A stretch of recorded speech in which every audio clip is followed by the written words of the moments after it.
Nanatili siyang nakatingin sa kanyang head matapos na pakinggan ang sinabi nito. Amanda heard him loud and clear. Siya ang napili nito na ipadala sa isang pribadong trabaho dahil siya raw ang pinakamabait at parating inaalala ang code of ethics ng pagiging isang nurse. Take it or leave it, Amanda. Your salary will triple. Nakangisi na sabi sa kanya ni Dr. Buencamino. Nagulat siya sa sinabi ng doktor at tumarko ang mga kilay niya. Triple, Doc? She asked in disbelief because her salary is only $31,000 a month, less pa ang deductions. Bubo po, Doc? Hindi na siya nagpakipot pa. Sino ba ang ayaw ng malaking sahod? Hindi naman siya taga rito sa Maynila. Nagbabayad siya ng renta, kakalahati sa bayad ng kanyang tiya Selma. Nangungupahan lang kasi sila. Isa yung tindera sa malaking pamilihan na pagmamay-ari ng isang incheck. Hindi naman matiis ni Amanda na huwag mag-ambag dahil nagmagandang loob na nga ang tiya niya dumito siya dahil wala mapapala sa kanilang probinsya.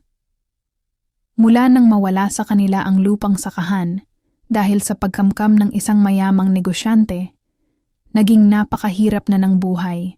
Pasalamat na lang siya at papagraduate na siya ng mga panahon na iyon at tapos na ang affiliation.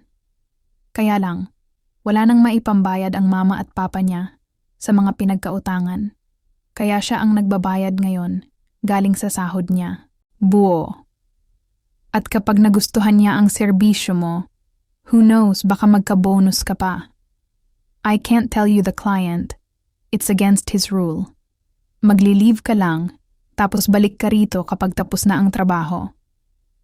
This is a very special client, Amanda, and I can't say no. Baka mawala ang lahat kapag ako ay tumanggi. I've seen your performance these past few months. Baguhan ka pero mahusay ka. Ngumiti siya sa sinabi nito. Natakot siya noong una, pero ngayon ay may lakas na siya ng loob. Tumango ang dalaga kay Doc Buencamino. Iniisip kasi niya kanina na napakayaman ng kliyente dahil ang head pa mismo at may-ari ng ospital ang kumakausap sa kanya para paalagain sa isang pasyente na naaksidente. Baka matapobre ang taong iyon at mainitin ng ulo. Ang hirap, pero kailangan niya ng pera. Mas importante iyon kaysa sa sigaw o sermon na aabutin niya. Kung sakali man na hindi mabait ang taong iyon, bahala na, she needs this job. I'll accept it, Doc. Sabi niya sa lalaki kaya tumango ito. You'll move to his place tomorrow. Total papauwi ka na rin. I suggest na mag-impake ka na para bukas ay handa ka na. Ako na ang bahala sa leave of absence mo. Sa kanya ka pipirma ng kontrata, Amanda. The rest? Bahala na kayong mag-usap. Tumango siya. Ano po bang sakit niya or anong nangyari sa kanya pagkatapos ng aksidente? Nalumpo po ba? Napilay? May amnesia. The accident just happened last week. He's still not okay. He needs company. Tumango siya ulit bilang pagsang-ayon.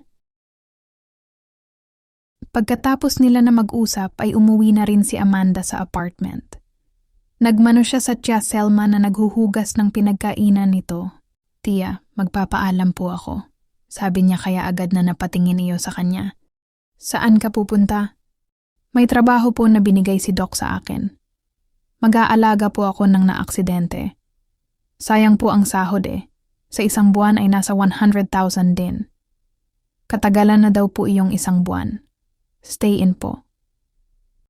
Maayos naman daw ba na tao iyon? Nag-aalala na tanong nito. Siguro po tiya kasi ang tawag po niya ay CEO. Mayaman po siguro. Mag-iimpake na po ako ng ilang damit. Kumain ka na muna at mamaya na yan. Baka malipasan ka na ng gutom. Salamat naman at nagka-sideline ka ng ganyan kahit kaunting panahon lang. Opo tiya. Makakabayad po ako ng malaki-laki sa pinang-affiliate ko at ibang utang ni na papa at mama. Natutuwa niyang sabi. Ngumiti si Selma sa kanya. Sana naman ay mabait ang aalagaan mo. Bukas ko pa po malalaman pero babalitaan ko po kayo, tiya. Magpapaalam na rin po ako kina papa. Sana nga po ay mabait ang CEO. Pumasok siya sa kwarto at medyo excited din na naglagay ng mga gamit niya sa bag. Mamaya na siya kakain. Iilan lang din naman ang dadalhin niyang damit.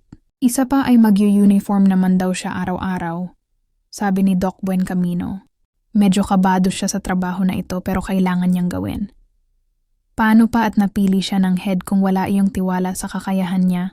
This is something she must be really proud of. He chose her over the others. It only meant one thing. He trusts her capability more than anyone in his hospital.